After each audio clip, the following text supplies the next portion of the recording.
ফরিদপুরের ভাঙায় মহাসড়কে বিক্ষোভ, অবরোধ ঠেকাতে রাস্তায় পুলিশ, যান চলাচল স্বাভাবিক। ফরিদপুর প্রতিনিধির পাঠানো তথ্যচিত্রে দেখুন বিস্তারিত। ফরিদপুর ৪ আসনের সীমানা পুনর্বিন্যাসের দাবিতে ভাঙায় টানো আন্দোলন অব্যাহত রয়েছে। আন্দোলনকারীরা রোববার সকাল ৬টা থেকে ৩ দিনের সড়ক ও রেলপথ অবরোধের ঘোষণা দিলেও আইন শৃঙ্খলা বাহিনীর সড়ক উপস্থিতিতে সোমবার ঢাকা, খুলনা, ফরিদপুর, বরিশাল মহাসড়কে যান চলাচল স্বাভাবিক রয়েছে। এতে যাত্রী ভোগান্তি কমেছে।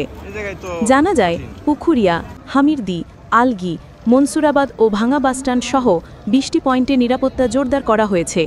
এদিকে হামিরদি বাসস্ট্যান্ডে মানববন্ধন ও বিক্ষোভ কর্মসূচি পালন করছে বিক্ষুব্ধ এলাকাবাসী। ভাঙা হাইওয়ে থানার অফিসার ইনচার্জ রকিবুজ্জামান জানান, দক্ষিণাঞ্চলের ২১ জেলার যোগাযোগ স্বাভাবিক রাখতে মহাসড়কে পুলিশ, এপিবিএন ও যৌথ বাহিনী মোতায়েন রয়েছে। এছাড়া ৫ জন নির্বাহী ম্যাজিস্ট্রেটও মাঠে কাজ করছেন। পুলিশ সুপার আব্দুল জলিল হুঁশিয়ারি দিয়ে জানান, শান্তিপূর্ণ কর্মসূচি চালাতে বাধা নেই, তবে মহাসড়ক অবরোধ করলে নেওয়া হবে কঠোর আইনগত ব্যবস্থা।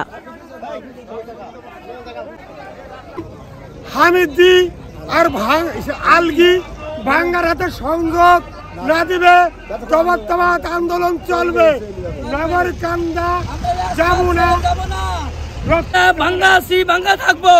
আমরা কখনো ওই নগরকান্দা যাব না, শালতা যাব না। আমাদের রক্ত থাকতে আমরা নগরকান্দা এবং শালতা যাব না। যতক্ষণ পর্যন্ত আমাদের দাবি মেনে না নেওয়া হবে, ততদিন পর্যন্ত আমরা রাজপথে থাকবো। প্রিয় সাংবাদিক ভাইয়েরা, আপনারা জানেন গতকাল স্বরাষ্ট্র উপদেষ্টা মহোদয় উনি যে বিবৃতি দিয়েছে আমাদের এই আন্দোলনকে ঘিরে, উনি এখন সেনাবাহিনীর লোক, উনি দেশের আইন শৃঙ্খলা রক্ষার দায়িত্বে আছেন, কিন্তু ওনার মুখ থেকে এরকম বক্তব্য আমরা আশা করি না। আমরা এর তীব্র নিন্দা প্রতিবাদ জানাই।